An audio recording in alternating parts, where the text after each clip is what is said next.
હેતુ કે બહાનું? ક્યારેક કોઈ વ્યક્તિ તમારો સમય વેડફે છે, તમારા આત્મવિશ્વાસને ધીમે ધીમે નાનો કરે છે અથવા તમારી પ્રગતિમાં વિક્ષેપ ઊભો કરે છે. અને જ્યારે તમને તેની અસર થાય ત્યારે એક સરળ બહાનું આવે છે, અરે આવું તો કંઈ હતું જ નહીં, તું તો વધારે વિચારે છે. કદાચ ખરેખર એવું કંઈ ના હોય, પણ ક્યારેક પોતાને એક પ્રશ્ન પૂછવો જરૂરી છે.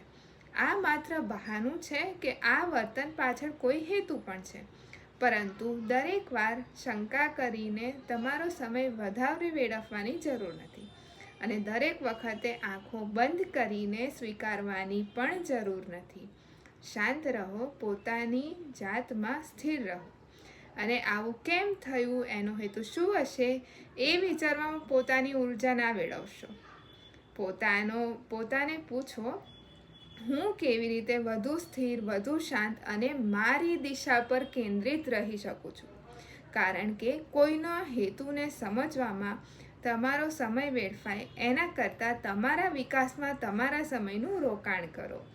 કોઈના વર્તનને તમારી દિશા નક્કી ના કરવા દો, કારણ કે કોઈ તમને તમારી જાત પર શંકા કરાવે એનો અર્થ એ નથી કે તમને ખરેખર પોતાની જાત પર શંકા કરવી જરૂરી છે. હેતુ સમજો, બહાનાથી ભટકશો નહીં અને પોતાની અંદરની સ્થિરતાને ગુમાવશો નહીં.